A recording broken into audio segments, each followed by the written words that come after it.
Hello everyone, आज हम discuss करेंगे छोटे छोटे टॉपिक्स। तो जेनेटिक्स के अंदर कुछ टॉपिक्स ऐसे हैं जो बहुत छोटे छोटे हैं, कईयों से तो क्वेश्चंस आने ही बंद हो गए हैं, लेकिन फिर भी पहले आ चुके हैं क्वेश्चंस, तो वो देख लेते हैं क्या क्या होते हैं।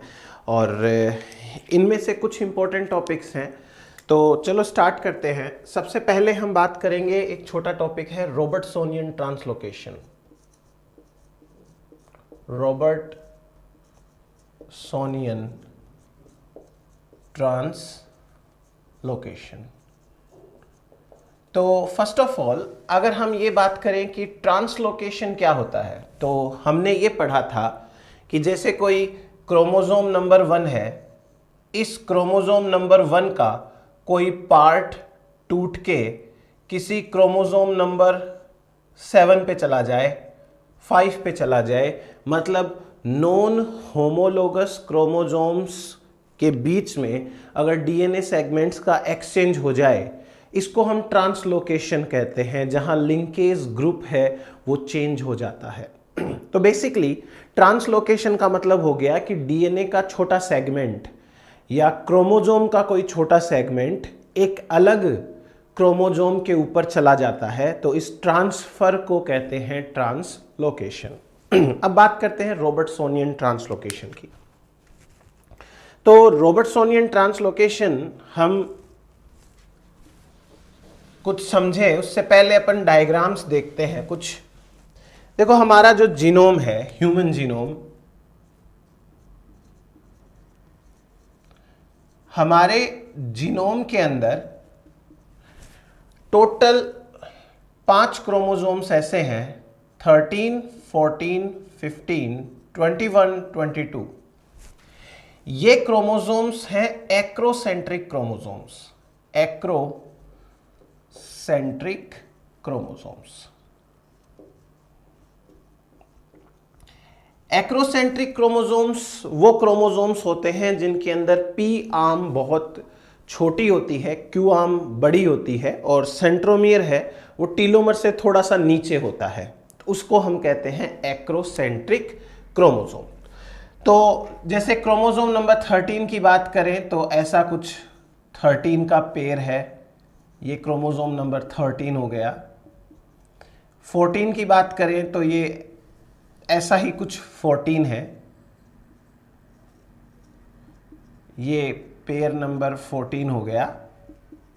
ऐसे ही 15 की बात करें तो ये 15 नंबर का पेयर हो गया। अगर हम बात करें 21 की तो ये जैसे 21 हो गया, और ये 22 हो गया। ठीक है, ये है हमारे पास में 5 क्रोमोसोम्स जो कि एक्रोसेंट्रिक क्रोमोसोम्स होते हैं। अब मियोसिस डिवीजन के दौरान, ये जैसे सपोज करिए कि कोई सेल है जिसमें मियोसिस डिवीजन हो रही है, और मेटाफेज 1 की बात करते हैं। मेटाफेज 1 में जितने भी पेयर्स होते हैं वो सारे एक लाइन में लग जाते हैं, पेयर्स लाइन में, क्रोमोसोम नहीं, पेयर्स, यानी होमोलोगस क्रोमोसोम्स एक दूसरे के सामने अरेंज हो जाते हैं इन केस ऑफ मेटाफेज। तो जैसे मैं बात करूं, ये क्रोमोसोम नंबर 1 है, इसका पेयर हो गया, ये 2 2 का हो गया, फिर 3 3 का हो गया, 4 4 का हो गया, 5 5 का, ऐसे करके सारे के सारे क्रोमोसोम्स के पेयर लाइन में अरेंज हो जाते हैं। हमको एक बार इन 2 क्रोमोसोम के बारे में देखना है। देखिए 21 22 पेयर को देखिए ध्यान से, ठीक है। अब मान लीजिए कि ये क्रोमोसोम पेयर नंबर 21 है, ये 21, ये 21, गॉट इट। और अब ये रहा पेयर नंबर 22, ये रहा पेयर नंबर 22, ठीक है। ऐसे ये तो हो गया नॉर्मल अरेंजमेंट, इसको मैं कह देता हूं नॉर्मल अरेंजमेंट।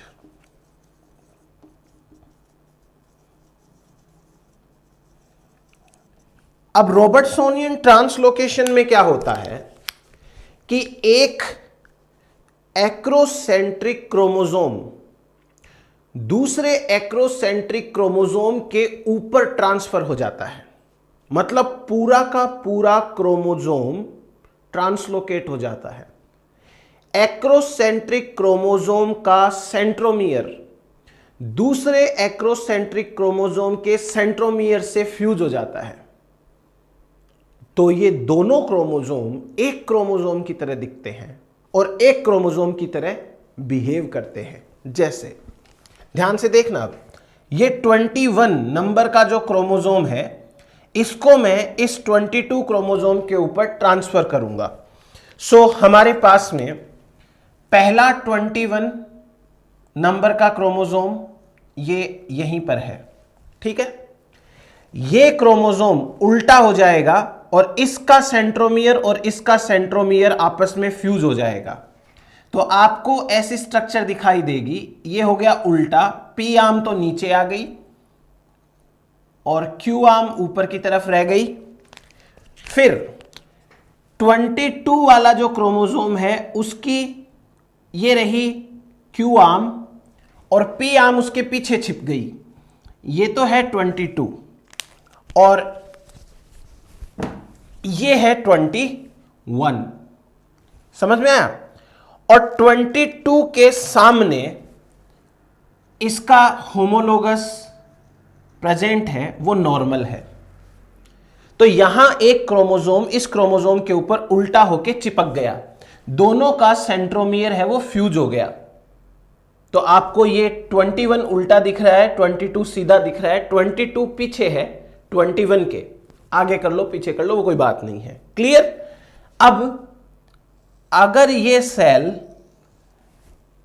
एनाफेज 1 को पार करेगी, एनाफेज 1, तो एनाफेज 1 में इधर वाले क्रोमोसोम इस तरफ और इधर वाले क्रोमोसोम इस तरफ, तो इस साइड वाली जो सेल बनेगी उस सेल के अंदर क्या बनेगा? एक तो क्रोमोसोम नंबर 21 जो नॉर्मल है वो आ गया। अब क्योंकि 21 और 22 दोनों क्रोमोसोम एक बड़े क्रोमोसोम की तरह बिहेव कर रहे हैं, तो दोनों के दोनों एक साथ आ जाएंगे। इसी साइड के अंदर दोनों के दोनों एक साथ आ जाते हैं। ये 21 और ये इसके पीछे 22, ये 22 आ गया और ये 21 आ गया। ये आ गए दोनों के दोनों एक ही सेल के अंदर। और जो दूसरी सेल बनेगी उस सेल के अंदर 22 चला जाएगा, बाकी सारे भी चले जाएंगे। हम एक बार फोकस कर रहे हैं इनके ऊपर, खाली इन दो पे, बाकी सब नॉर्मल है। सो एनाफेज 1 में इम्प्रॉपर डिसजंक्शन हुआ है, इसलिए ये बन गई n+1 सेल और ये बन गई n-1 सेल। जब इस सेल के अंदर एनाफेज 2 आएगी और इस सेल में भी एनाफेज 2 आएगी, तो इससे जो दो सेल्स बनेगी उन दोनों सेल्स में क्रोमोसोम नंबर 21 गायब हो जाएगा। तो ये n-1 गैमिट, ये n-1 गैमिट। 21 वाला क्रोमोसोम नॉर्मल इधर है और जो ट्रांसलोकेट हो गया वो भी इधर ही आ गया, तो मतलब सारा 21 एक साइड चला गया, तो उधर वाली सेल्स में 21 नंबर गायब है। इन सेल्स की अगर हम बात करें तो इन सेल्स के अंदर ये पहुंचा 21 का एक कॉपी, ये एक क्रोमेटिड इधर, एक क्रोमेटिड इधर नॉर्मल का। उसके बाद में ये एबनॉर्मल जो मतलब ट्रांसलोकेट हो गया है 21 22 एक साथ, वो पहुंच गया। ये 22 ये 21, ये 22 ये 21, ये 21 ये 21, दो कॉपी है वो इस 21 के अंदर आ गई। लेट सपोज ये स्पर्म्स है, ये सारे स्पर्म्स है। इन स्पर्म्स के साथ अगर किसी इस स्पर्म के साथ एग का फ्यूजन हो जाए, तो जैसे ये 21 तो नॉर्मल है एग में और ये 22 क्रोमोसोम नॉर्मल है, तो जो जाइगोट बनेगा उस जाइगोट के अंदर 21 21 21 21 21 21 की 3 कॉपी पहुंचेगी और 22 22 की 2 कॉपी पहुंचेगी जो नॉर्मल है। ये हो गया डाउन सिंड्रोम। इसको कहते हैं रॉबर्टसोनियन ट्रांसलोकेशन। रॉबर्टसोनियन ट्रांसलोकेशन जब कंप्लीट क्रोमोसोम दूसरे क्रोमोसोम के ऊपर ट्रांसफर हो जाए तो इससे दोनों क्रोमोसोम एक क्रोमोसोम की तरह बिहेव करते हैं। इस वजह से अब यहां n+1 n-1 कंडीशन बन जाती है और एबनॉर्मलिटीज आ जाएगी। तो ये डाउन सिंड्रोम वाला केस ऐसे हो जाता है। तो अब हम रॉबर्टसोनियन ट्रांसलोकेशन के बारे में लिख लेते हैं, जो इंपॉर्टेंट बातें हैं। चलिए लिखिए। पहली बात, पहला पॉइंट लिखिए। It was discovered by William Rees Brebner Robertson in Grasshopper in 1916. In Grasshopper in 1916. आगे लिखिए। It is also known as whole arm translocation, क्योंकि पूरी की पूरी आर्म है, पूरा का पूरा एक क्रोमोसोम ट्रांसफर हो रहा है। It is also known as whole arm translocation और centric fusion. Whole arm translocation और सेंट्रिक फ्यूजन, इसको सेंट्रिक फ्यूजन भी कहते हैं, होल आर्म ट्रांसलोकेशन भी कहते हैं। नेक्स्ट लिखिए। It occurs in acrocentric chromosomes. It occurs in acrocentric chromosomes. Next point, when one chromosome completely transfer on another chromosome in such a way that two chromosomes behave like a single chromosome, this phenomenon is known as Robertsonian translocation. This phenomenon is known as Robertsonian translocation. It results in numerical changes of chromosomes. It results in numerical changes of chromosomes. तो numerical changes आते हैं इससे। एक तो हमारा ये हो गया कंप्लीट, छोटा सा टॉपिक था, बस इतना ही पढ़ना था इसमें और कुछ नहीं है। अब एक और टॉपिक पढ़ते हैं। पेडिग्री से रिलेटेड एक छोटा सा टॉपिक है, इसे कहते हैं LOD। LOD का मतलब होता है लॉग ऑफ ऑड। अभी अपन बात करेंगे सारी की सारी, कुछ बातें उससे पहले सुनिए मेरी ध्यान से। जब हमको कोई दो जीन के बीच डिस्टेंस पता करनी हो तो हमने मैपिंग टेक्निक में क्या सीखा कि एक ऑर्गेनिज्म का टेस्ट क्रॉस कराओ, टेस्ट क्रॉस से जितनी प्रोजेनी बनती है उनमें से रिकॉम्बिनेंट प्रोजेनी कितनी है वो कैलकुलेट करो, फॉर्मूला लगाओ, जीन के बीच डिस्टेंस पता करो। लेकिन ह्यूमन बीइंग के अंदर यह पॉसिबल नहीं है कि आप अपने मन चाहे क्रॉस करा सको, और रिजल्ट्स भी इतने लेट आते हैं। टेस्ट क्रॉस में प्रोजेनी बनाएंगे, थाउजेंड्स ऑफ प्रोजेनी बनती है, उनमें से रिजल्ट्स निकाल सकते हैं। तो ह्यूमंस में आप थाउजेंड्स ऑफ प्रोजेनी बना करके कोई एक्सपेरिमेंट नहीं कर सकते। तो ह्यूमन में क्या करेंगे अपन, दो जीन के बीच में लिंकेज है या नहीं है, दो जीन के बीच इंडिपेंडेंट असॉर्टमेंट है या नहीं है, उसका अंदाजा लगाने के लिए एक मेथड का इस्तेमाल करेंगे। उस मेथड को कहते हैं लॉग ऑफ ऑड। इसमें क्या करना है मैं आपको बताता हूं। सबसे पहले बहुत सारे ह्यूमन बीइंग्स को स्टडी करना है। उन ह्यूमन बीइंग्स में आपको यह पता करना है कि कितने ह्यूमन बीइंग्स में कोई दो कैरेक्टर साथ साथ जा रहे हैं और कितनों में वो दो कैरेक्टर अलग अलग जा रहे हैं। उसके बाद हम एक छोटी कैलकुलेशन करेंगे, उस कैलकुलेशन को कहते हैं ऑड। तो पहले तो हम ऑड पता करेंगे, उसके बाद उसका लॉग लेंगे। ऑड का मतलब क्या होता है? देखो, ऑड का मतलब होता है probability of linkage, probability of linkage divided by probability of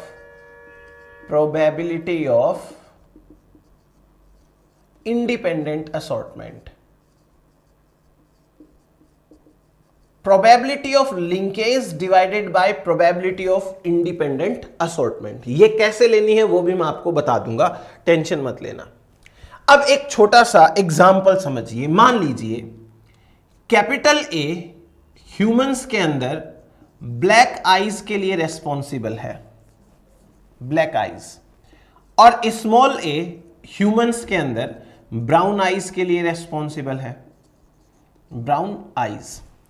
उसके बाद में जस्ट सपोज कि कैपिटल ई है, वो ह्यूमंस के अंदर अटैच्ड ईयर लोब के लिए रेस्पॉन्सिबल है, अटैच्ड ईयर लोब,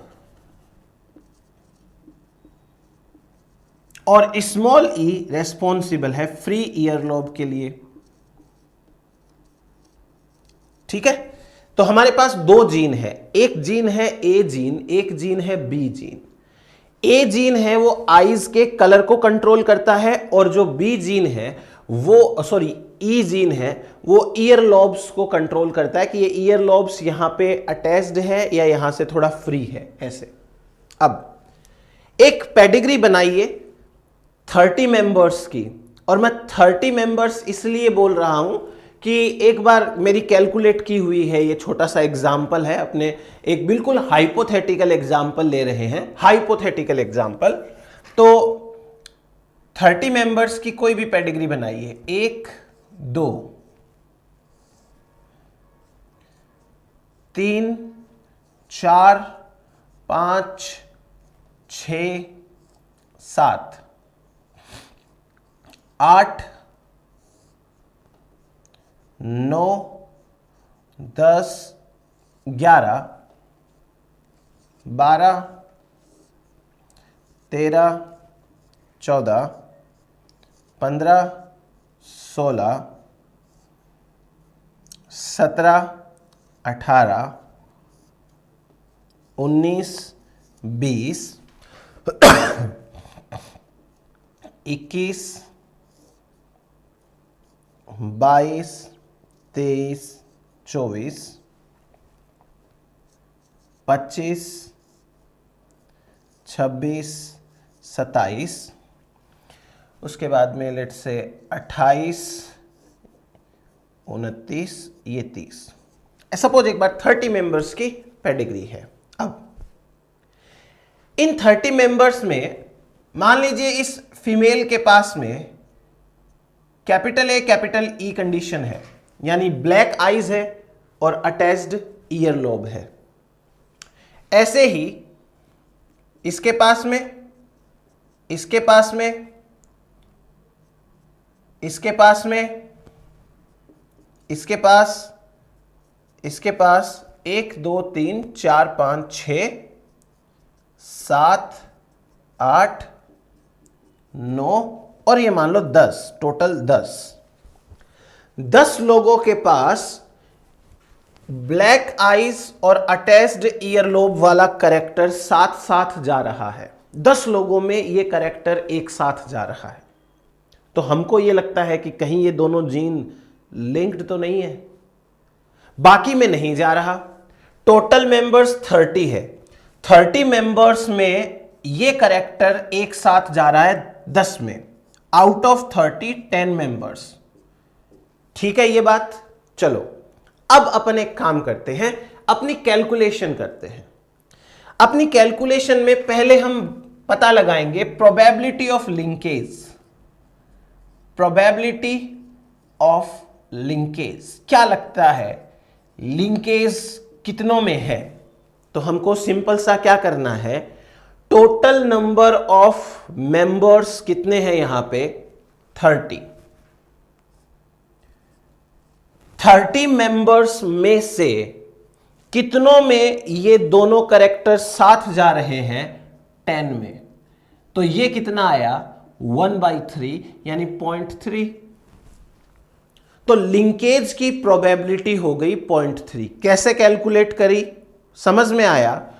जिन जिन में ये दोनों कैरेक्टर साथ जा रहे हैं, हो सकता है लिंकेज हो, तो आउट ऑफ टोटल कितनों में ये कैरेक्टर साथ जा रहा है उसको कहते हैं लिंकेज की प्रोबेबिलिटी।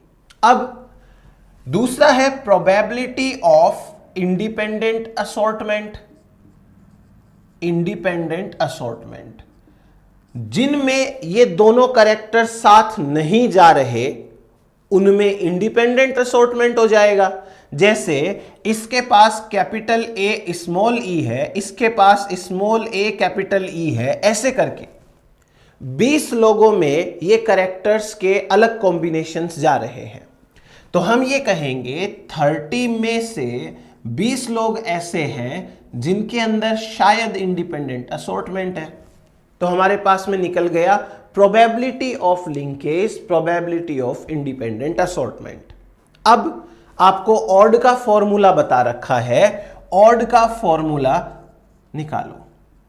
ऑड का फॉर्मूला कहता है probability of linkage divided by probability of independent assortment. ये आया 0.5। तो ऑड वैल्यू हमारी यहां पे कितनी आ गई? 0.5। अब हमको फाइनली लॉग ऑफ ऑड लेना है, लॉग वैल्यू ऑफ ऑड। इसका मतलब हमको log 0.5 करना है। जब आप log 0.5 करते हो, ये आता है आपका आंसर माइनस में 0.3। तो इसलिए मैंने ऐसा हाइपोथेटिकल एग्जांपल लिया जो कैलकुलेशन मेरे पास पहले से पड़ी हुई है। तो ये माइनस में 0.3 आया।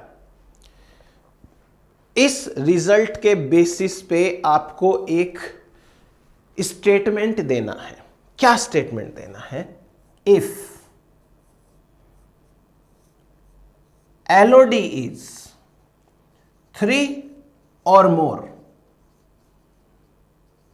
अगर LOD की वैल्यू 3 आती है, यहां -0.3 आई है, LOD की वैल्यू ये आई है, ठीक है, ये LOD स्कोर है।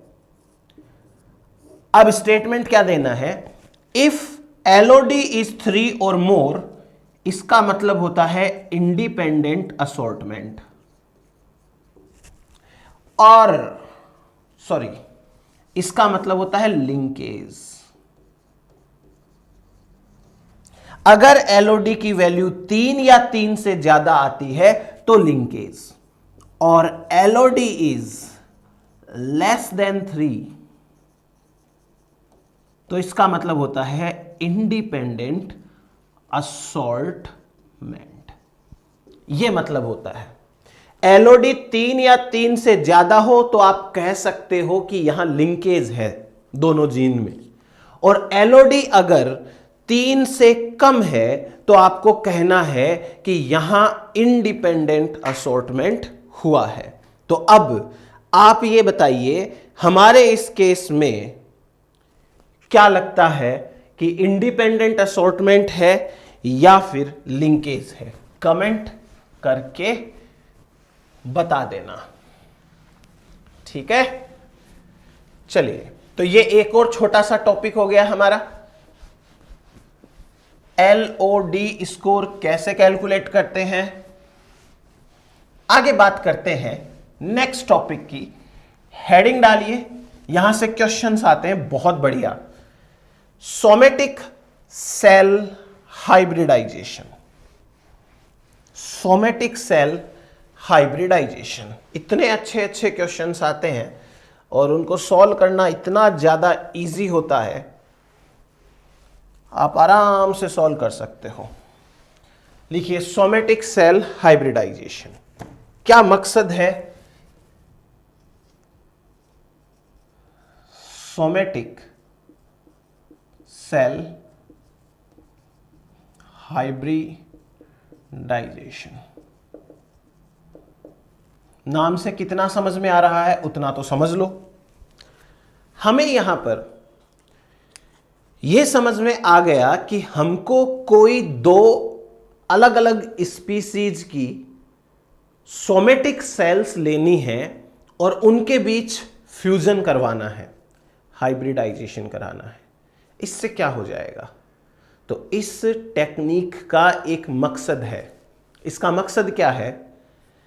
आपको यह पता चल जाएगा कि कोई जीन कितने नंबर के क्रोमोसोम पे है। जी हां, उसके बाद एक और टेक्निक करेंगे तो उस क्रोमोसोम पे जीन की पोजीशन पता चल जाएगी। पहली टेक्निक यह है, इससे हमको पता चलेगा कि जो जीन आप जानना चाहते हो वो जीन कितने नंबर के क्रोमोसोम पे है। वो फर्स्ट क्रोमोसोम पे है, वो सेकंड पे है, वो थर्ड पे है, वो फोर्थ पे है, कितने नंबर के क्रोमोसोम पे है वो पता चल जाएगा। तो इसका मकसद समझ में आ गया आप लोगों को? पहले इसका पर्पस लिख लीजिए, लिखिए। The purpose of this technique is to know, the purpose of this technique is to know the number of chromosome on which a particular gene is present, on which a particular gene is present। तो particular gene कौन से chromosome पे है वो पता लगाने के लिए ये टेक्निक का इस्तेमाल किया जाता है। अब इस टेक्निक के अंदर करते क्या हैं आप वो समझिए, फिर बाद के अंदर मैं आपको बताऊंगा कि कैसे क्वेश्चंस आते हैं। चलो बात करते हैं। हमको दो स्पीसीज की सोमेटिक सेल्स लेनी है। जैसे ये एक सेल हमने ली, माउस की सेल, माउस सेल, ठीक है।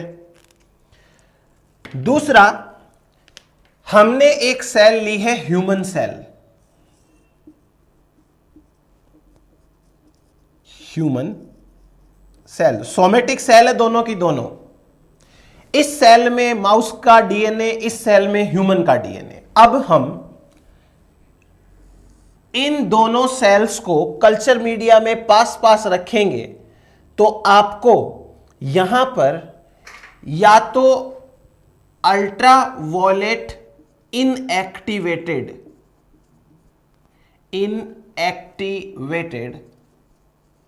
सेंडाई वायरस इस्तेमाल करना है।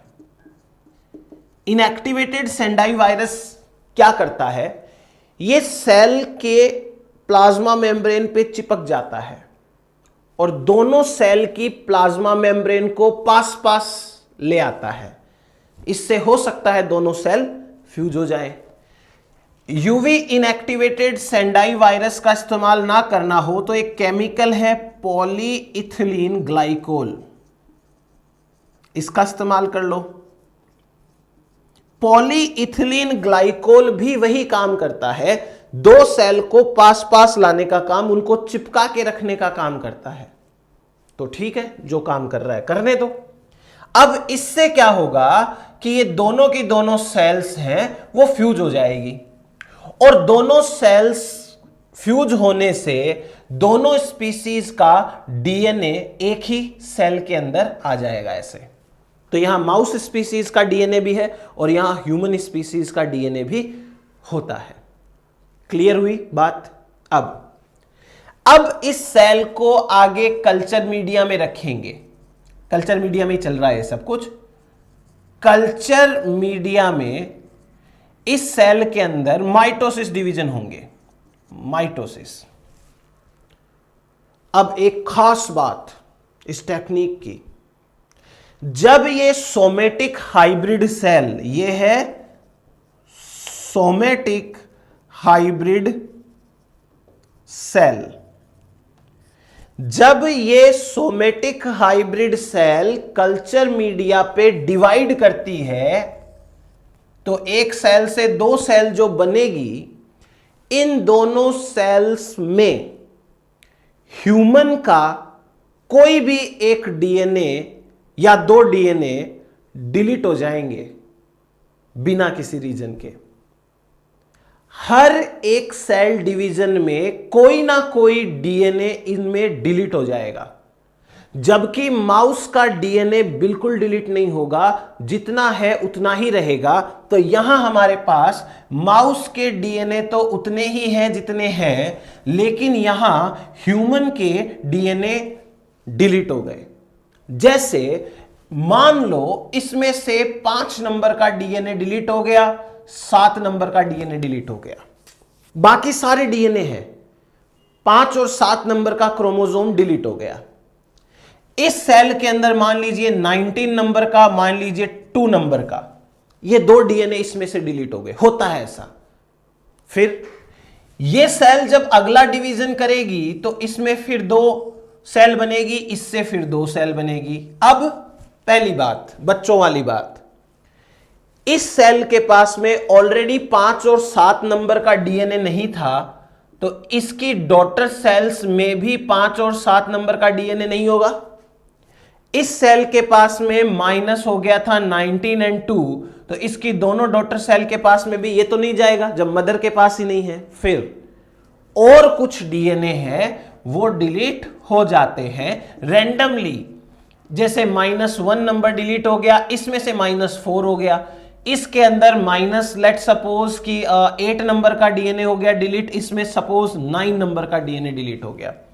जबकि माउस के डीएनए मॉलिक्यूल्स उतने ही रहेंगे जितने पहले हैं, वो डिलीट नहीं होते। अब एक कंडीशन ऐसी आएगी जब ह्यूमन डीएनए भी डिलीट नहीं होगा। Human DNA stop to be deleted. एक स्टेज आएगी कि उसके बाद में ह्यूमन का डीएनए भी डिलीट नहीं होगा। अब हम क्या करेंगे? अब हम इन सेल्स को कल्चर मीडिया पे ग्रो कराएंगे, कल्चर मीडिया पे ग्रो कराएंगे। उससे क्या पता चलेगा? मान लो एक जीन है A gene, A gene 4 number के डीएनए पे होता है सपोज। जब हम इस सेल को ग्रो कराएंगे तो इस सेल में कौन सा डीएनए है? यहां सेल में 1, 7 और 5 को छोड़ के सारे डीएनए हैं। तो मतलब इस सेल के अंदर 4 नंबर का डीएनए प्रेजेंट है। अगर इस सेल के अंदर 4 नंबर का डीएनए प्रेजेंट है तो इसका मतलब इस सेल में वो ए जीन का प्रोडक्ट बनेगा। दूसरी सेल के अंदर देखो 4 नंबर का डीएनए डिलीट हो गया। अगर 4 नंबर का डीएनए डिलीट हो गया तो वो जीन भी डिलीट हो गया ना, तो इस सेल के अंदर ए जीन का प्रोडक्ट नहीं बनेगा। उसके बाद ये दोनों सेल्स के अंदर 4 नंबर का डीएनए है, इसमें से 9 to 19 डिलीट हुए, इसमें से 8 to 19 डिलीट हुए, बट 4 नंबर का तो है ना, 4 नंबर का है तो उसका प्रोडक्ट बनना चाहिए। अब मैं आपको एक एग्जाम्पल बताता हूं कि कैसे यहां से सवाल आते हैं। तो हम पहले इस टेक्निक को वापस से एक बार ऑरली रिवाइज कर लेते हैं क्या होता है। सबसे पहले हम 2 सेल्स लेंगे, सोमेटिक सेल्स लेंगे, 2 अलग अलग स्पीसीज की, एक माउस स्पीसीज, एक ह्यूमन स्पीसीज। दोनों स्पीसीज की सोमेटिक सेल्स को हम कल्चर मीडिया के ऊपर रख के या तो यूवी इनएक्टिवेटेड सेंडाई वायरस या फिर पॉलीइथिलीन ग्लाइकोल से ट्रीट करेंगे। इससे ये क्या होता है कि ये दोनों सेल्स को पास पास रखने का काम करते हैं, जिससे सेल्स के फ्यूजन की टेंडेंसी बढ़ जाती है। सेल्स के फ्यूजन की टेंडेंसी बढ़ेगी तो सोमेटिक हाइब्रिड सेल बन जाएगी। अब ये सेल जब कल्चर मीडिया पे डिवाइड करती है तो ऑटोमेटिक ह्यूमन का डीएनए डिलीट होना शुरू होता है रैंडमली। कुछ स्टेजेस के बाद, कुछ डिविजन्स के बाद ह्यूमन का डीएनए भी डिलीट नहीं होता।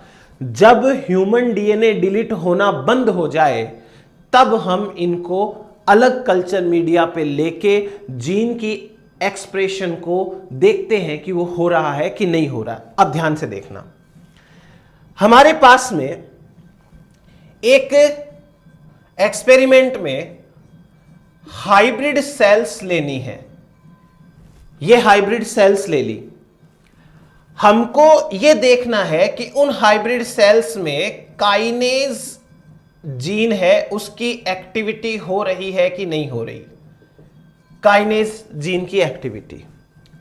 और हम बात करेंगे क्रोमोसोम्स की, कि कौन सा क्रोमोसोम प्रेजेंट है, कौन सा क्रोमोसोम एब्सेंट है। जस्ट सपोज हमारे पास में पहली सेल है, इस सेल के अंदर काइनेज जीन की एक्सप्रेशन हो रहा था, हो रहा है इसमें।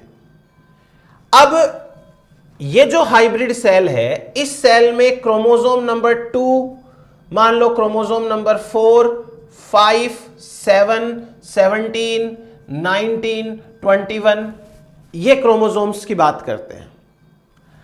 हमारे पास पहली सेल में काइनेज प्रोटीन बनता है, जबकि पहली सेल में सेकंड नंबर का क्रोमोसोम तो है ही नहीं, सेकंड क्रोमोसोम तो है ही नहीं, फिर भी काइनेज बन रहा है। तो इसका मतलब क्या है कि ये जीन डिलीट नहीं हुआ है। तो डिलीट नहीं हुआ है, इसका मतलब ये सेकंड डीएनए पे नहीं है, क्योंकि अगर ये जीन सेकंड डीएनए पर होता तो ये तो डिलीट हो गया है ना डीएनए, तो जीन का एक्सप्रेशन नहीं होना चाहिए। ऐसे ही 4 नंबर का क्रोमोसोम प्रेजेंट है, 5 प्रेजेंट है, 7 प्रेजेंट है, 17 नहीं है, 19 प्रेजेंट है, 21 प्रेजेंट है।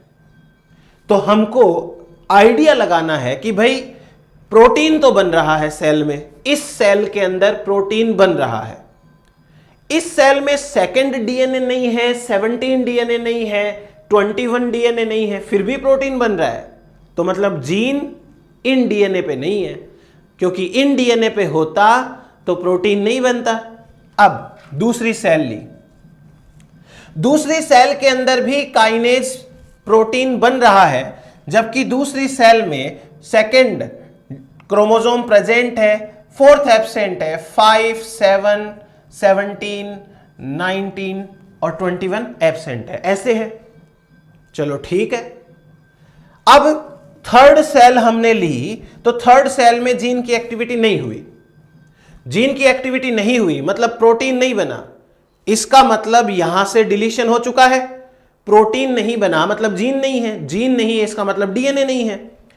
थर्ड सेल के अंदर सेकंड डीएनए तो है, फोर्थ डीएनए भी है, 5 डीएनए नहीं है, 7 है, 17 नहीं है, 19 है और 21 भी है।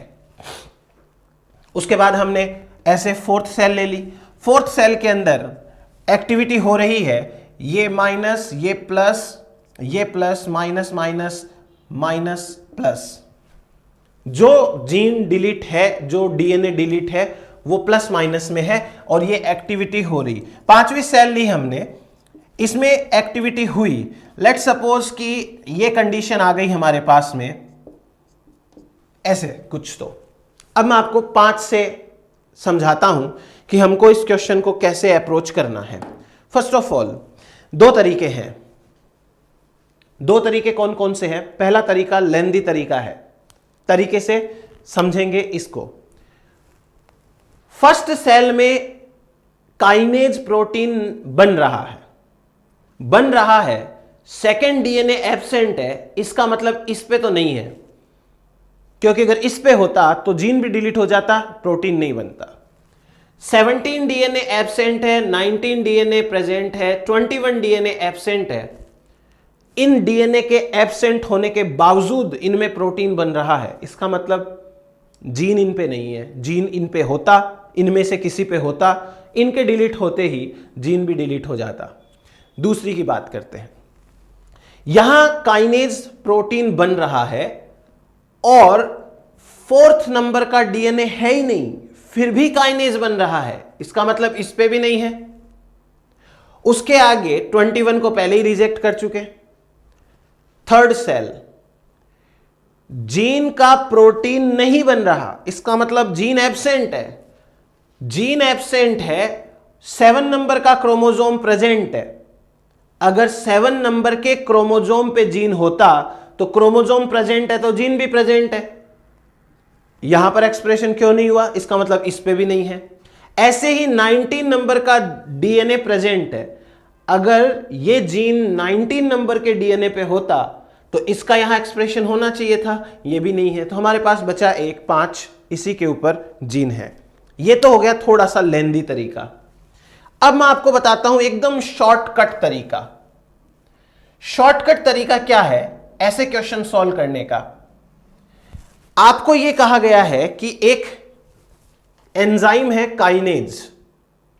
यह काइनेज एंजाइम इन सेल्स में एक्सप्रेस हो रहा है, नहीं हो रहा, हो रहा है। तो आपको इस एंजाइम के एक्सप्रेशन का पैटर्न देखना है कि plus plus minus plus plus, plus plus minus plus plus. भाई जीन का एक्सप्रेशन तभी होगा जब डीएनए प्रेजेंट होगा वो जिस पे वो जीन है। तो जैसे हमारे पास इस जीन के प्रोटीन का एक्सप्रेशन हो रहा है, उसी हिसाब से आप वो वाला डीएनए देखिए जिसके प्रेजेंट और एब्सेंट होने का पैटर्न है। क्योंकि हमारे पास अगर ये जीन डीएनए प्रेजेंट होगा तो जीन का एक्सप्रेशन भी होगा। कितना सिंपल है ये, 1 सेकंड भी नहीं लगता। जिस तरीके से एंजाइम की एक्टिविटी है उसी तरीके से उस डीएनए का प्रेजेंस और एब्सेंस है। या यूं कहें कि जैसे उस डीएनए का प्रेजेंस और एब्सेंस है वैसे ही एंजाइम की एक्टिविटी होगी। तो आपको एग्जाम में यही करना है बस। काइनेज या कोई भी प्रोटीन का expression plus plus minus plus plus, plus plus minus plus plus, ये ढूंढना है, उसी के ऊपर वो जीन होगा। सिंपल है ना? तो हमको सोमेटिक सेल हाइब्रिडाइजेशन से यह पता चल गया कि ये जीन 5 नंबर के क्रोमोसोम पे है। अब आगे बात करेंगे। चलिए अब कुछ लिख लेते हैं इसके बारे में फटाफट। क्या होता है ये लिखिए। पहला point, since human genes cannot be mapped by carrying out desired crosses, जैसा मैंने आपको पहले भी बताया कि ऐसे हम मन मर्जी से क्रॉस नहीं करा सकते ह्यूमन बीइंग्स के अंदर। since human genes cannot be mapped by carrying out desired crosses, so somatic cell hybridization technique is used. Next लिखिए। In this technique, 2 somatic cells of 2 different species are taken. Next लिखिए। The fusion of these 2 cells is increased by addition of UV inactivated Sendai virus or a chemical polyethylene glycol. Next point, Sendai virus is smaller than cell. It binds 2 cells very close to each other, hence increase the plasma membrane fusion. Next point, cell fusion produces binucleate hybrid cell which is followed by nuclear fusion to produce uninucleate hybrid cell. Next, as somatic hybrid cell grows on culture media, they divide and human chromosomes start to disappear randomly, while the mouse DNA remain intact. After certain divisions, human chromosome also stop dividing, and now we can check the cells for the expression of a gene. तो ये हो गया हमारे पास में somatic cell hybridisation की language. अब आपको बस थोड़ी सी मेहनत करनी है, वीडियो को स्लो कर लेना और ये जितना मैंने बोला है उतना का उतना लिख लेना अपने नोट्स के अंदर। इतना आप शायद कर रहे हो मेहनत, नोट्स बना रहे हो प्रॉपर, और नहीं बना रहे हो तो बना लेना। और एक और बात जो मैं आपको बोलना चाह रहा था कि बहुत सारे स्टूडेंट्स हैं वो ये पूछते हैं कि सर आप वीडियो डिलीट तो नहीं करोगे बाद में। देखिए, मैंने ये चैनल वीडियोस डिलीट करने के लिए नहीं बनाया है। मेरे वीडियोस जब तक चैनल सही सलामत है तब तक इस पे पड़े रहेंगे, और चैनल को ही कुछ हो गया तो मैं कुछ नहीं कर सकता। बाकी मैं कोई भी वीडियो डिलीट नहीं करूंगा, आपकी मर्जी है, तब देख लेना, बस देख लेना, और जितना बता रहा हूं पढ़ा रहा हूं पढ़ लेना। लेकिन एक चीज मैंने ये भी नोट कर ली अभी अपनी इतने दिनों की जर्नी के अंदर, कि सही कंटेंट स्टूडेंट्स को नहीं चाहिए। जितना क्वालिटी कंटेंट दिया जा रहा है, स्टूडेंट्स बिल्कुल भी नहीं चाहते कि ये कंटेंट उनको मिले, क्योंकि कोई रेस्पॉन्स नहीं है इतना अच्छा। इतने सारे स्टूडेंट्स हैं, इतने सारे स्टूडेंट्स इवन मुझे जानते हैं डायरेक्टली, उसके बावजूद भी उनको क्वालिटी कंटेंट नहीं चाहिए। यही कंटेंट वो पेड क्लासेस के अंदर जरूर ले लेंगे, लेकिन यहाँ फ्री में दे रहा हूँ वो नहीं चाहिए। तो खैर वो उनकी टेंडेंसी है, अपनी टेंडेंसी पढ़ाने की है।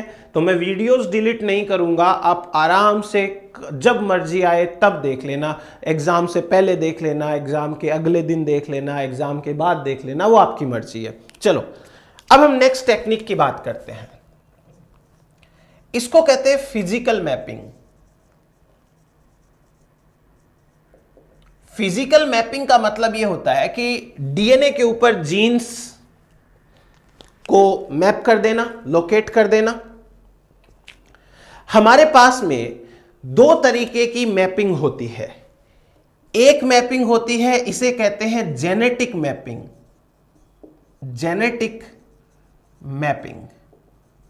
जेनेटिक मैपिंग का दूसरा नाम है रिलेटिव मैपिंग। और दूसरी जो होती है वो होती है फिजिकल मैपिंग। अब दोनों के अंतर समझिए। फिजिकल मैपिंग क्या होता है, दोनों में अंतर बहुत सिंपल सा अंतर है। पहला, हम जेनेटिक मैपिंग या रिलेटिव मैपिंग में फॉर्मूला इस्तेमाल करते हैं रिलेटिव फ्रीक्वेंसी निकालने का, by formula of recombination frequency. तो हमने अब तक जितनी भी मैपिंग करी, जैसे हमने 2 पॉइंट क्रॉस पढ़ा था, 3 पॉइंट क्रॉस पढ़ा था, टेट्राड एनालिसिस करी थी, सबके अंदर हमने फॉर्मूला लगाया था।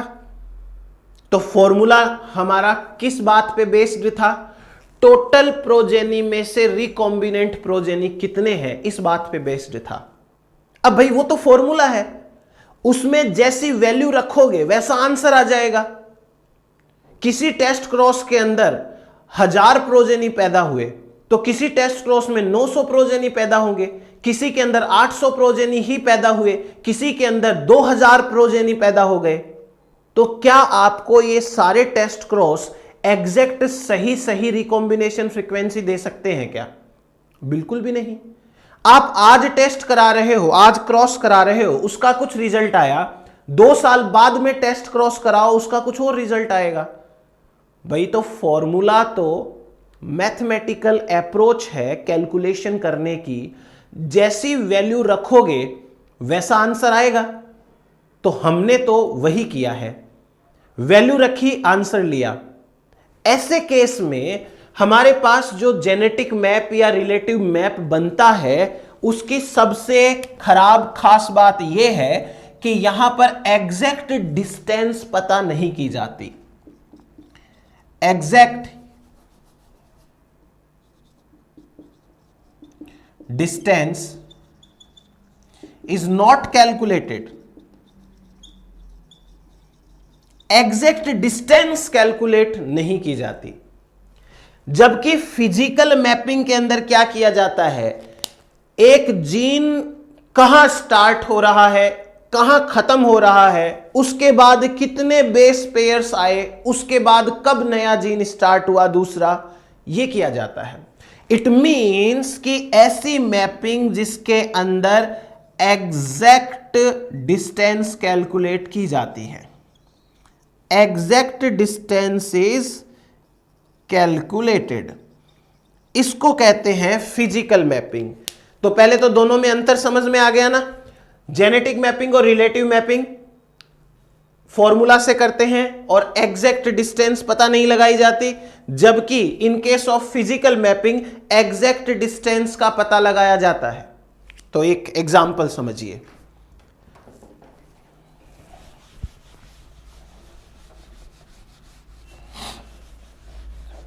मान लीजिए आपसे यह कहा जाए कि एक जीन है ए, दूसरा जीन है बी, तीसरा जीन है सी, चौथा जीन है डी।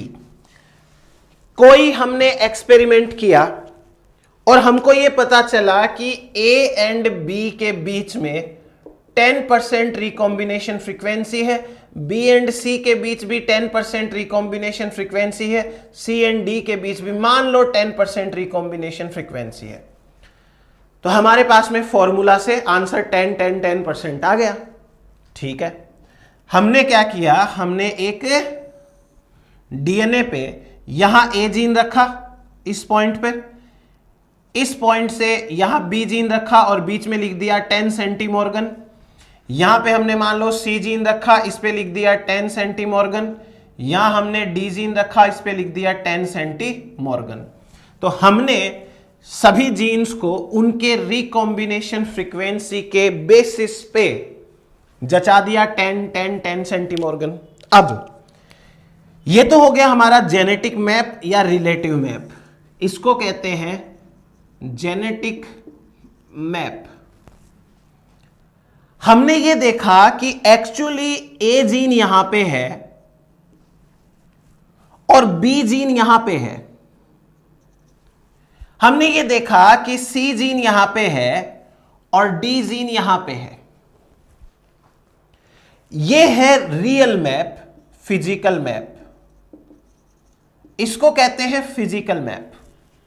जब आप फिजिकल मैप देखते हो तो पता चलता है कि वास्तव में ए और बी जीन ज्यादा पास पास है। एक्चुअली ए और बी जीन इतने पास हैं, और देखा जाए तो डी जीन और सी जीन वास्तव में दूर है। तो हम यहां से क्या कंक्लूजन निकालेंगे, एक छोटी सी बात सुन के समझ लो, उसके बाद में लेट्स सपोज कि आपके पास में दो मोबाइल फोन है, एक सस्ता वाला, एक बहुत महंगा वाला। एक मोबाइल फोन को सस्ता वाला आप एक बार फुल चार्ज करते हो, वो 2 दिन तक उसकी बैटरी चलती रहती है। दूसरा महंगा वाला, बढ़िया वाला मोबाइल फोन फुल चार्ज करते हो, 2 घंटे बाद वापस से उसको चार्ज करना पड़ता है। तो परफॉर्मेंस किसकी बेटर है, छोटे वाले मोबाइल की, सस्ते वाले मोबाइल की? हमने ये पढ़ा था कि crossing over is directly proportional to distance. जितना ज्यादा डिस्टेंस उतनी ज्यादा क्रॉस ओवर, डिस्टेंस ज्यादा है क्रॉस ओवर ज्यादा है।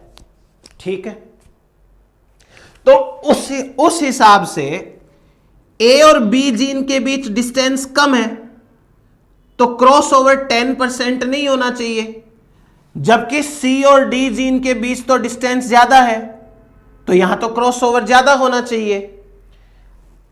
ए और बी के बीच में भी 10% क्रॉस ओवर, सी और डी के बीच में भी 10% क्रॉस ओवर। कम डिस्टेंस है तो भी 10%, ज्यादा डिस्टेंस है तो भी 10%। यही हो रहा है ना यहां पे, डिस्टेंस कम है तो भी 10% क्रॉस ओवर, डिस्टेंस ज्यादा है तो भी 10% क्रॉस ओवर। तो हम क्या कहेंगे, A and B gene are more recombigenic, ये ज्यादा रिकॉम्बिजेनिक है, जबकि सी और डी जीन के बीच डिस्टेंस ज्यादा है बट दे आर लेस रिकॉम्बिजेनिक, ये कम रिकॉम्बिजेनिक है। तो ये है हमारे पास फिजिकल मैपिंग और रिलेटिव मैपिंग। तो ये तो हो गया अपने पास में। एक छोटा सा और point physical mapping, relative mapping का अब और पढ़ते हैं।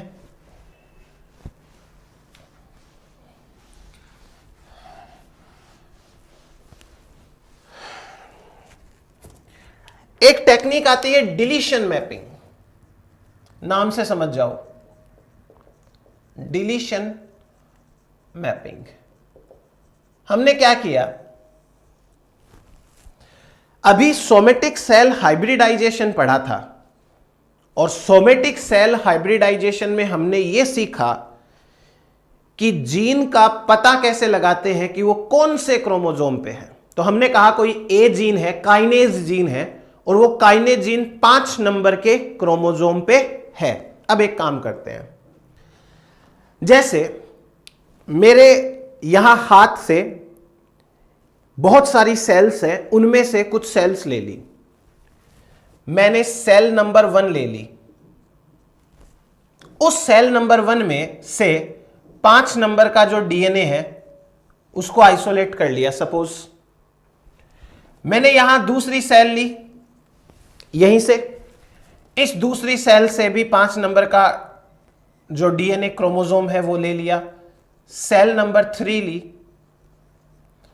और उससे भी 5 नंबर का, ठीक है, डीएनए नंबर 5, डीएनए 5, क्योंकि मुझे पता चल गया कि काइनेज एंजाइम है वो 5 नंबर के डीएनए पे है। मैंने सेल नंबर 4 ली और सेल नंबर 4 से भी 5 नंबर का डीएनए, सेल नंबर 5 ले ली, मान लो इससे भी 5 नंबर का डीएनए, ऐसे करके 5 सेल ले ली और पांचों सेल्स में डीएनए निकाल लिया 5 नंबर वाला। ठीक है, अब मैंने क्या किया कि पहले फर्स्ट सेल में इस डीएनए में इतना सेगमेंट डिलीट कर दिया, ये सेगमेंट डिलीट कर दिया मैंने। दूसरी सेल में उसी डीएनए का ये सेगमेंट डिलीट कर दिया, ये छोड़ दिया। तीसरी सेल के अंदर मैंने इतना सेगमेंट डिलीट कर दिया, चौथी सेल के अंदर मैंने इतना सेगमेंट डिलीट कर दिया, और पांचवी सेल से मैंने ये सेगमेंट डिलीट कर दिया। किसी टेक्निक से कर दिया होगा, ठीक है।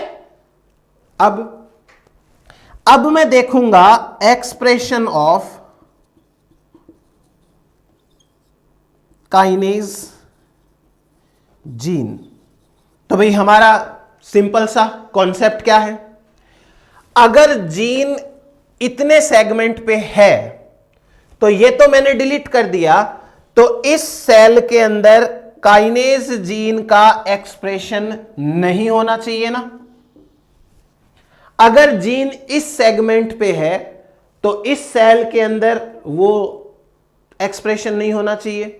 अगर जीन इस सेगमेंट पे है तो ये तो मैंने डिलीट कर दिया, तो इसके अंदर एक्सप्रेशन नहीं होना चाहिए।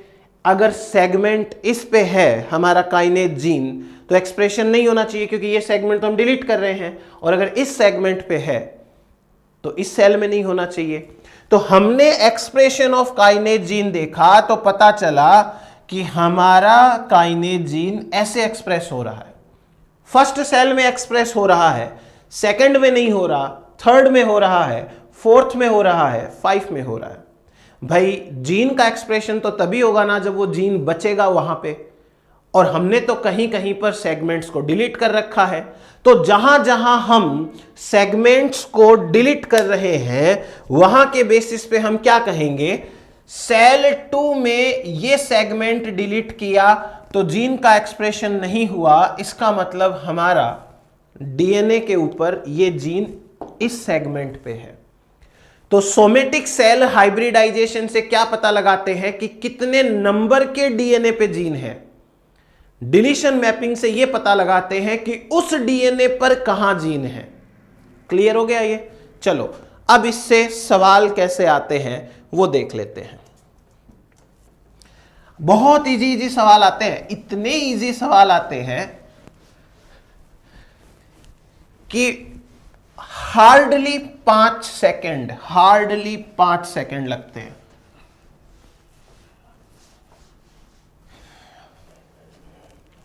चलो हमारे पास एक डीएनए है और मान लो डीएनए नंबर 5 है ये, ठीक है, डीएनए 5। हमने इस डीएनए के अंदर पहली सेल ली, दूसरी सेल ली, तीसरी सेल ली, चौथी सेल ली और पांचवी सेल ली।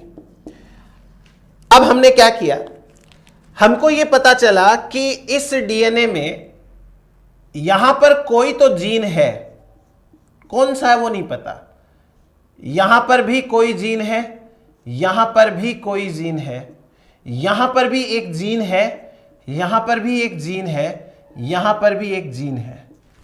हमको यह पता चला डिलीशन मैपिंग से कि 5 नंबर के डीएनए पर ये 6 जीन है।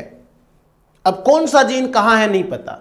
हमने क्या किया, पहली सेल ली, पहली सेल में सेगमेंट 1 2 3 उड़ा दिया, डिलीट कर दिया।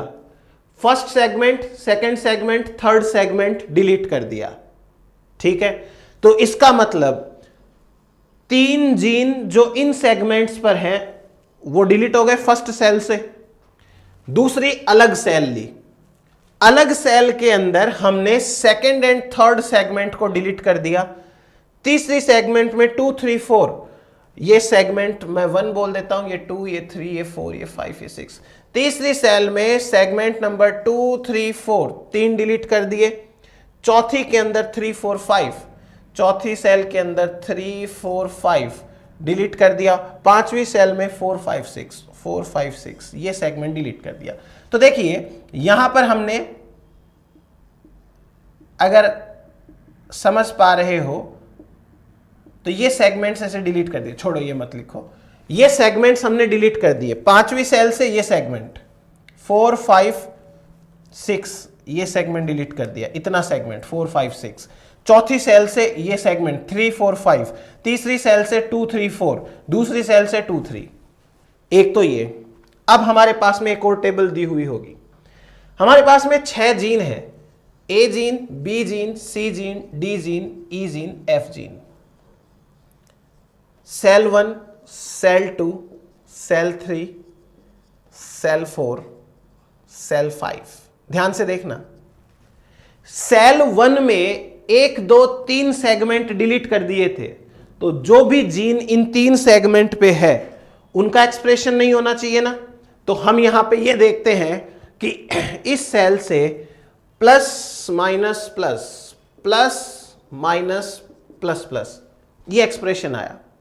सेल 1 में B C D gene express नहीं हुए, क्योंकि ये 3 सेगमेंट डिलीट हो गए थे, तो 3 जीन का एक्सप्रेशन नहीं हुआ, तो ये बी सी डी में से कोई इनके ऊपर है। चीज समझ गए। Cell 2 2 plus 2 minus 2 plus 2 plus 2 minus 2 plus. Cell 2 में 2 सेगमेंट डिलीट हुए थे, तो 2 सेगमेंट के ऊपर जो जीन है वो डिलीट हो गए। सेल 3 के अंदर 1 माइनस 1 प्लस, उसके बाद 2 माइनस 2 प्लस, ये हो गया। सेल 4 के अंदर 1 माइनस 2 प्लस, फिर 2 माइनस 1 प्लस, और सेल 5 के अंदर 1 minus 3 plus, 1 minus 3 plus 2 minus, ऐसे दे रखा है। क्लियर, मैंने अपनी मर्जी से नहीं लिखा, ये दे रखा है। अब ध्यान से देखो, हमने अब ये सीख लिया कि जो सेगमेंट पे जो जीन होगा वो सेगमेंट डिलीट होगा तो जीन डिलीट होगा, सेगमेंट प्रेजेंट रहेगा तो जीन प्रेजेंट रहेगा। तो बस आपको क्या करना है, इस डायग्राम में देखो, सेल नंबर 1 से 1 2 3 सेगमेंट डिलीट हो गए थे, इसका मतलब ये तीनों जीन एक्सप्रेस नहीं होंगे। ये तो सारे प्रेजेंट है, तो ये तो एक्सप्रेस होंगे। सेगमेंट कौन से एब्सेंट है, प्रेजेंट है, लिख लो। सेल नंबर 2, फर्स्ट सेगमेंट तो प्रेजेंट है, सेकंड थर्ड एब्सेंट है, जबकि 4 5 6 प्रेजेंट है। सेल नंबर 3 में पहला प्रेजेंट है, दूसरा तीसरा चौथा सेगमेंट एब्सेंट है, और पांचवा छठा प्रेजेंट है। चौथी सेल के अंदर देखो, पहला प्रेजेंट, दूसरा प्रेजेंट, तीसरा चौथा पांचवा एब्सेंट, छठा प्रेजेंट है। पांचवी सेल में ये प्रेजेंट, ये प्रेजेंट, ये प्रेजेंट, मैं ऐसे लिख रहा हूं ऊपर देख के, ठीक है। ये माइनस और ये माइनस है, बस हो गया काम खत्म। पहला ए जीन, 2 प्लस 3 माइनस देखो कहां पर है, 2 प्लस 3 माइनस ये रहे, 2 प्लस 3 माइनस ए के ऊपर है।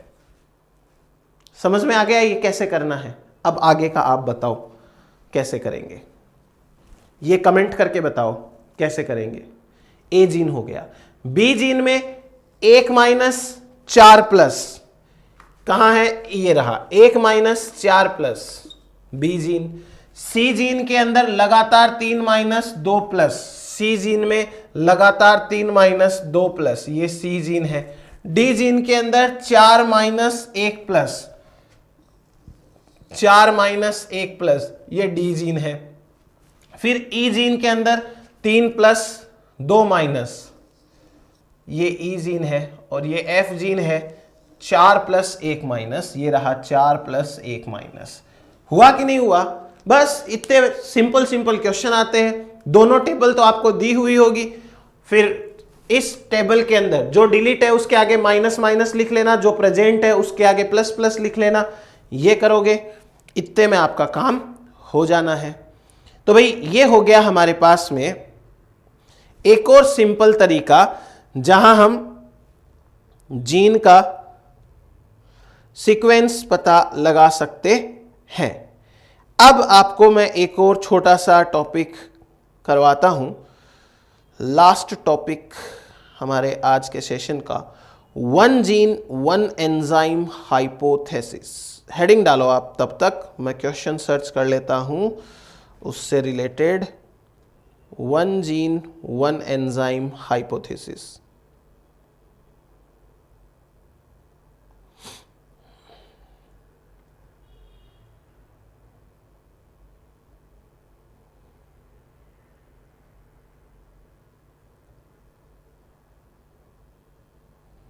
वन जीन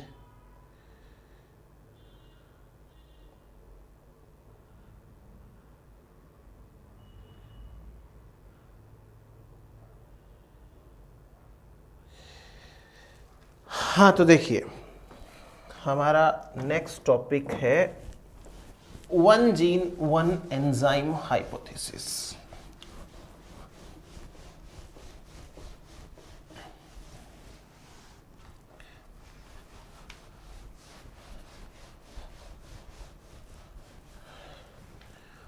फर्स्ट,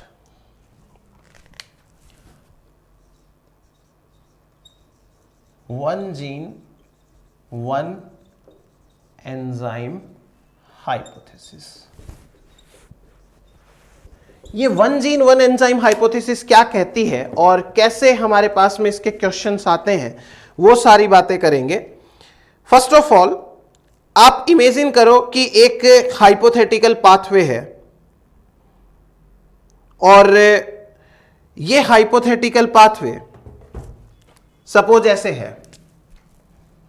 एक मान लो कि कोई कंपाउंड है X। इस X कंपाउंड पर यदि जीन 1 काम करेगा तो ये Y में कन्वर्ट हो जाएगा। जीन 1 अगर काम करेगा तो Y में कन्वर्ट हो जाएगा। Y कंपाउंड पर जीन 2 काम करेगा तो ये Z में कन्वर्ट हो जाएगा। अगर Z के ऊपर जीन 3 काम करेगा तो ये फाइनल प्रोडक्ट में कन्वर्ट हो जाएगा। क्लियर? एक बार मान लो ये हाइपोथेसिस, ये हाइपोथेटिकल पाथवे है कोई ऐसे। अब क्या करना है? सपोज करो कि एक बैक्टीरिया है, नॉर्मल बैक्टीरिया, नॉर्मल बैक्टीरिया। उस बैक्टीरिया के अंदर सारे जीन नॉर्मल हैं, सारे जीन नॉर्मल हैं। हम उस बैक्टीरिया को X कंपाउंड देंगे। इस बैक्टीरिया को हमने X कंपाउंड दिया तो बैक्टीरिया के पास फर्स्ट जीन नॉर्मल था, बैक्टीरिया ने X को Y में कन्वर्ट कर लिया। बैक्टीरिया के पास ये जीन भी नॉर्मल था तो उसने Y को Z में कन्वर्ट कर लिया।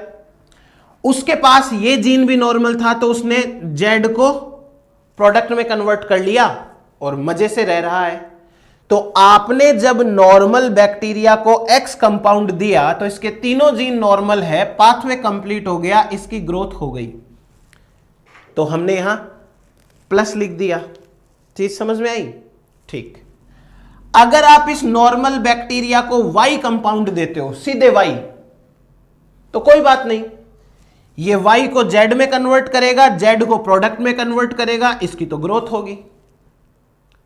अगर आप इस बैक्टीरिया को Z कंपाउंड देते हो सीधे, तो बैक्टीरिया Z को प्रोडक्ट में कन्वर्ट कर लेगा, ग्रोथ करेगा। अगर आप इस बैक्टीरिया को सीधा प्रोडक्ट ही देते हो, तो प्रोडक्ट मिलने पर तो सभी ग्रोथ करेंगे, क्योंकि अल्टीमेटली बनाना तो प्रोडक्ट ही है। तो चीज समझ में आई आपको यहां क्या हुआ? नॉर्मल बैक्टीरिया को चाहे कोई भी कंपाउंड दो, वो आराम से ग्रोथ करेगा। अब हमारे पास में एक बैक्टीरिया है, उस बैक्टीरिया का नाम है म्यूटेंट 1। म्यूटेंट 1 के अंदर मान लो कि जीन 1 है, उसमें म्यूटेशन है, जीन 1, ये वाला जीन म्यूटेंट है। इसका मतलब यह हुआ कि इस बैक्टीरिया के अंदर यह स्टेप नहीं चलेगा। अगर आप इस बैक्टीरिया को X देते हो, तो यह X को Y में कन्वर्ट नहीं कर पाएगा, Y नहीं बनेगा तो आगे का स्टेप ही नहीं चलेगा। तो जब आपने इस बैक्टीरिया को X कंपाउंड दिया, यह जीन इसमें काम नहीं कर रहा था, यही स्टेप नहीं चला, आगे के स्टेप भी नहीं चलेंगे, यह ग्रोथ नहीं कर पाएगा। क्रॉस लगा दो, या इसको माइनस लिख दो, या 0 लिख दो। क्रॉस या 0 लगा दिया, ग्रोथ नहीं कर रहा। इसमें केवल एक जीन में म्यूटेशन है, तो एक स्टेप नहीं चलेगा। अब आपने इसको Y दिया, इसका जीन 2 जीन 3 एकदम सही है। Y दोगे तो Y को Z में कन्वर्ट करेगा, Z को प्रोडक्ट में कन्वर्ट करेगा, ग्रोथ करेगा। अगर आप इस बैक्टीरिया को Z देते हो, तो इसका थर्ड जीन सही है, Z को प्रोडक्ट में कन्वर्ट करेगा, ग्रोथ करेगा। सीधा प्रोडक्ट दोगे तो ये कुछ नहीं करेगा, ग्रोथ करेगा। समझ में आया? दूसरा देखो, हमने लिया एक म्यूटेंट 2, जीन 2, इसके इस जीन में म्यूटेशन है, आप इसको X दो। जब आप इसको X कंपाउंड देते हो, ये X को Y में कन्वर्ट कर लेता है, पर ये जीन खराब है, Y को Z में कन्वर्ट नहीं कर पा रहा, तो आगे प्रोडक्ट नहीं बनेगा। X देने पर इसकी ग्रोथ नहीं हुई। ऐसी बात नहीं है कि इसका फर्स्ट जीन खराब है, इसने फर्स्ट स्टेप कंप्लीट कर लिया, लेकिन यहां हमारे पास में सिंपल सी बात है कि Y को Z में कन्वर्ट नहीं कर पा रहा, Z को आगे कैसे कन्वर्ट करे? फिर Y Z ही नहीं बन रहा, ग्रोथ नहीं होगी। आपने इसको सीधा Y दिया, Y, इसका तो जीन 2 खराब था, तो Y दोगे तो ये स्टेप नहीं चलेगा, ये स्टेप नहीं चलेगा, तो आगे का स्टेप नहीं चलेगा, नो ग्रोथ। लेकिन जब आप इसको Z देते हो, तो Z देने पर यह आराम से प्रोडक्ट बनाता है, ग्रोथ करता है। और अगर आपने इसको सीधा सीधा प्रोडक्ट ही दे दिया, तो प्रोडक्ट तो ग्रोथ कराएगा। नाउ म्यूटेंट 3, इसमें जीन 3 म्यूटेंट था, जो थर्ड जीन है ना, उसमें म्यूटेशन था। फिर X दिया, इसने X को Y में कन्वर्ट किया, Y को Z में कन्वर्ट किया। अब Z से आगे प्रोडक्ट नहीं बना पा रहा, क्योंकि इसका थर्ड जीन खराब है, तो X देने पर भी ग्रोथ नहीं होती। आपने इसको Y दिया, तो Y को Z में कन्वर्ट करके बैठ गया, बट Z को प्रोडक्ट में कन्वर्ट नहीं कर पा रहा, ग्रोथ नहीं हो रही। आपने उसको Z दिया, तो Z को प्रोडक्ट में कन्वर्ट नहीं कर पा रहा, ग्रोथ नहीं हो रही। फाइनल प्रोडक्ट दोगे तो ग्रोथ होगी। यह हो गया हमारे पास में एक टेबल, कौन सा कंपाउंड देने पे ग्रोथ होती है, कौन सा कंपाउंड नहीं देने पे ग्रोथ नहीं होती है। इन जीन में म्यूटेशन से ये टेबल बन गई। अब आपको वो ये पूछेंगे कि बताओ इस बायोकेमिकल पाथवे का सीक्वेंस क्या है, XYZ प्रोडक्ट है या YXZ प्रोडक्ट है या ZYX प्रोडक्ट है, मतलब क्या प्रोडक्ट है, इसका पाथवे क्या है, ये पाथवे पूछेंगे आपसे। तो इसका पाथवे पता लगाने के लिए आपको ऐसी टेबल मिलेगी, और आपको एक सिंपल सा काम करना है, वही 5 सेकंड वाला। आपको क्या करना है, आपको मैक्सिमम माइनस या मैक्सिमम जीरो या मैक्सिमम क्रॉस से मिनिमम माइनस या जीरो या क्रॉस की तरफ जाना है। इसका मतलब क्या हुआ, आप इस पाथवे में देखो, एक्स वाई जेड प्रोडक्ट तो सबसे लास्ट में बनता है, अपने को पता है। एक्स के नीचे 3 जीरो है, मैक्सिमम जीरो 3 जीरो। वाई के नीचे 2 जीरो है, जेड के नीचे 1 जीरो है, इसके नीचे 0 है, 0 कोई जीरो नहीं है। तो आपको क्या करना है, मैक्सिमम जीरो माइनस क्रॉस से मिनिमम की तरफ जाना है, वही पाथवे होगा आपका। इसका मतलब x के नीचे 3 जीरो है तो सबसे पहले x है, उसके बाद में 2 जीरो है तो बाद में y आएगा, उसके बाद में 1 जीरो है तो z आएगा, प्रोडक्ट सबसे लास्ट में आएगा। चीज समझ में आई? टेबल आपको दी हुई होगी और आपको बस ये देखना है मैक्सिमम माइनस से मिनिमम माइनस की तरफ जाना है। चलो मैं इसका एक सिंपल सा आपको एग्जाम्पल जो अपने CSIR में आया हुआ है वो बताता हूं।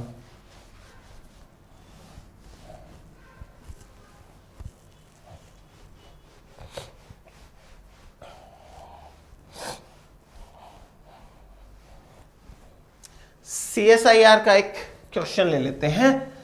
उसमें आपको यह कहा है कि 3 म्यूटेंट है, इनके किसी जीन के अंदर म्यूटेशन है, म्यूटेंट 1, म्यूटेंट 2, म्यूटेंट 3। आपने इनको 4 प्रोडक्ट दिए, मतलब 4 कंपाउंड दिए A B C D। जब आप इसको A कंपाउंड देते हो तो तीनों म्यूटेंट ग्रोथ कर सकते हैं। जब आपने B कंपाउंड दिया तो कोई ग्रोथ नहीं कर सकता। जब आपने C दिया तो ये 2 ग्रोथ नहीं कर सकते, 1 कर सकता है। जब आपने D दिया तो ये ग्रोथ नहीं कर सकता, ये ग्रोथ 2 कर सकते हैं। अब बताओ कि ABCD का सही सीक्वेंस क्या है? समझ में आया? म्यूटेंट का नहीं है, पाथवे है ये। तो मैंने आपको क्या बताया, मैक्सिमम जीरो मैक्सिमम माइनस से मिनिमम की तरफ जाना है।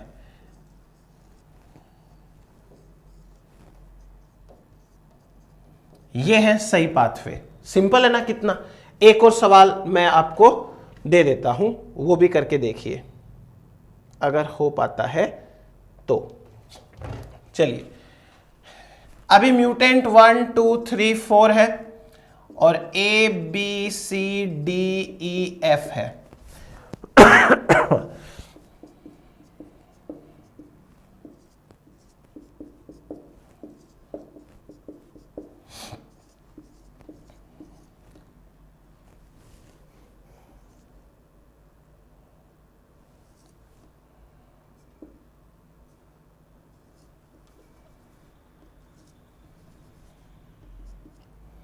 और एक 5वां और ले लेते हैं।